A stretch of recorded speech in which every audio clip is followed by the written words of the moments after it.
नमस्कार, city week news देख रहे हैं आप और मैं हूं आपके साथ साक्षी सोनी। आपने कई दफ़ा सुना होगा कि आपके घर की लाइट चली जाती है और उसको एक कर्मचारी ठीक करने के लिए आता है, लेकिन क्या हो जब उस कर्मचारी की जान चली जाए या फिर उसके अंग जो है भंग हो जाए, क्या उसको कोई मुआवजा दिया जाता है, क्या उसको कोई रिस्क अलाउंस दिया जाता है? क्या आपने कभी इस बारे में सोचा है? तो इसी को लेकर के आज यहाँ पर आप लोग देख सकते हैं अनुबंधित विद्युत कर्मचारी संघ हरियाणा की तरफ से धरना प्रदर्शन किया जा रहा है और आज डीसी को ज्ञापन दिया जाएगा।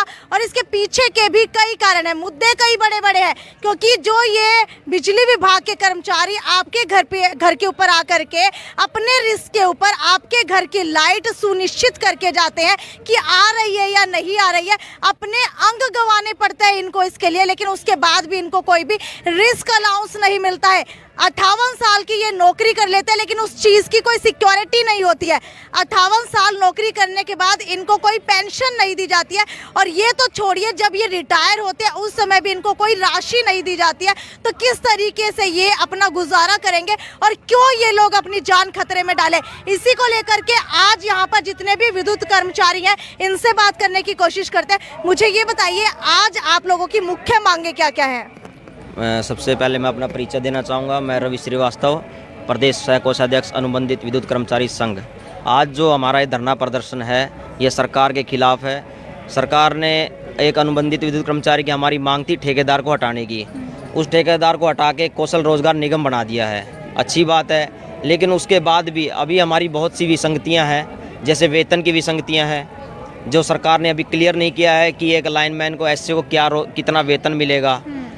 हम आज नाम मात्र वेतन पर काम कर रहे हैं। हमारे कुछ साथी हैं जो आज 4-5 साल में रिटायरमेंट हो जाएंगे, लेकिन रिटायर होने के बाद वो घर पे क्या लेके जाएंगे? सिर्फ उस 1 महीने की तनख्वाह, उसके बाद उनका भविष्य कैसे होगा? यानी कि पेंशन तो मिलती ही नहीं है, इसके अलावा कोई रिटायर होने के बाद राशि भी नहीं दी जाती है। हाँ, बिल्कुल कोई राशि नहीं है। और उसके बाद बिजली विभाग का कार्य जो बड़ा जोखिम भरा कार्य है, उसमें भी सरकार ने एक जान की कीमत को भी बांटा हुआ है कि एक नियमित कर्मचारी अगर अपनी जान गंवा देता है या उसका अंग भंग परमानेंट डिसेबिलिटी हो जाती है तो उसको तो मिलते हैं 50 लाख, लेकिन जो एक अनुबंधित कर्मचारी अगर वो उसकी जान को अगर कोई खतरा हो जाता है उसको वेतन कम दिया जाता है। तो यहाँ भी सरकार ने एक 2 भागों में बांटा हुआ है। तो जान की कीमत तो चाहे वो कच्चा हो या पक्का, सबकी जान कीमत एक ही है। ठीक है, आपसे जानना चाहूँगी कि अभी कुछ समय पहले पता लग रहा था एक भाषण के अंदर कि बिजली मंत्री रणजीत चौटाला के घर के ऊपर कोई बिजली की समस्या होती है, एक कर्मचारी जाता है और कहीं ना कहीं उसको अपनी जान गंवानी पड़ती है या फिर उसका कोई अंग भंग हो जाता है। तो आपको क्या लगता है कि इस तरीके से खुद अपने पर्सनल काम के लिए बुलाते हैं, उसके बाद भी रिस्क अलाउंस नहीं दे रहे हैं, क्यों? यह समस्या किसी एक कर्मचारी की नहीं है, पूरे हरियाणा प्रदेश में हजारों ऐसे कर्मचारी हैं जो फैटल नॉन फैटल एक्सीडेंट का शिकार हुए हैं, परंतु हरियाणा सरकार ने ना तो उन्हें अपना कर्मचारी मानना है, न कोई मुआवजा उन कर्मचारियों को अभी तक दिया गया है। एक नाम के लिए ही कार्य करते हैं, परंतु जब बात आती है उसके फैटल एक्सीडेंट पे उसको कुछ देना होता है तो सरकार हाथ खड़ी कर लेती है। किसी को कोई मुआवजा के तौर पर कोई राशि उन्हें नहीं दी जाती है। हमारा आज इस धरने प्रदर्शन के माध्यम से यह भी सरकार को संदेश है और मांग भी है कि अनुबंधित कर्मचारियों पर भी एक तो एसग्रेसिया पॉलिसी है वो लागू की जाए नियमित की तरह, और अगर एक्सीडेंट में अंग भंग हो जाता है या दुर्घटना हो जाती है, नियमित कर्मचारी को मिलने वाले प्रत्येक लाभ वो अनुबंधित कर्मचारी को दिए जाएं, क्योंकि हम भी उन्हीं की तरह विभाग में कार्य करते हैं। जोखिम भरा हमारे कार्य। अगर अभी मान लीजिए कोई कर्मचारी किसी जगह के ऊपर बिजली ठीक करने के लिए जाता है, कोई एक्सीडेंट हो जाता है और उसका अंग भंग हो जाता है, तो मुझे ये बताइए कि उस रिगार्डिंग क्या कुछ आपको मुआवजा दिया जाता है या फिर उसको काम से हटा दिया जाता है? यदि किसी कर्मचारी का एक्सीडेंट हो जाता है तो पहले कोई भी सूझ नहीं लेता था। जब से भारतीय मजदूर संघ ने यह बीड़ा उठाया है कि प्रत्येक कर्मचारी को उसका हक दिलवाया जाए, उसके बाद में सुधार होने लगा है।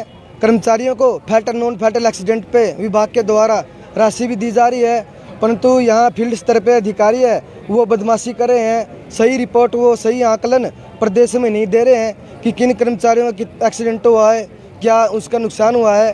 तो इस बारे में भी हमारा संगठन का रोष है कि सभी कर्मचारियों को जिनके साथ हादसा हुआ है उनको संपूर्ण राशि जिनके वे हकदार हैं वो मिलनी चाहिए। पिछले काफी समय से आप लोग प्रदर्शन कर रहे हैं, लेकिन अभी तक इसका कोई भी फायदा आप लोगों को नहीं मिला है, तो आपको लगता है कि इस धरने प्रदर्शन से कोई फायदा मिलेगा? हाँ, हमने जितने भी धरने प्रदर्शन किए हैं और आज जो ये धरना प्रदर्शन चल रहा है इसके माध्यम से भी सरकार को चेताया जाएगा और हमें उम्मीद है कि सरकार के कानों तले जू रहेंगी। ठीक है, अगर अभी की बात की जाए तो अभी जो है आप लोग क्या कुछ करने वाले हैं? हम सभी जो हमारे साथी संगठन हैं डीसी ऑफिस में जाएंगे और वहाँ जाकर ज्ञापन देंगे और हमारी मांगे डीसी साहब के सामने रखेंगे। काफी सारे संगठनों का आपको आज समर्थन मिल रहा है, उनके बारे में कुछ कहना चाहेंगे? हाँ, उनकी भी कुछ मांगे हैं। हमारे साथी संगठन है ये भारतीय मजदूर संघ के संबंधित, हमारा हमेशा साथ बना रहता है और जब भी ज़रूरत पड़ती है तो हमारा ये साथ देते हैं।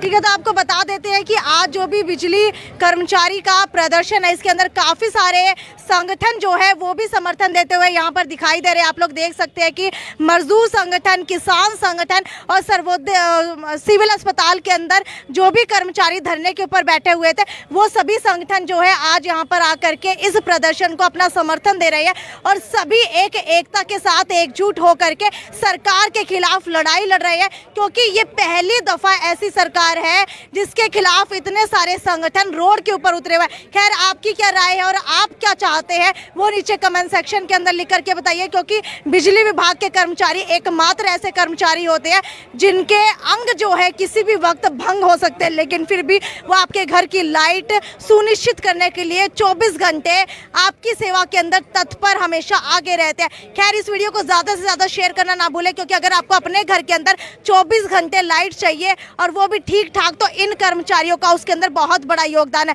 इसीलिए इस वीडियो को ज़्यादा से ज़्यादा शेयर करते रहिए। ये थी साक्षी सोन की रिपोर्ट। नमस्कार।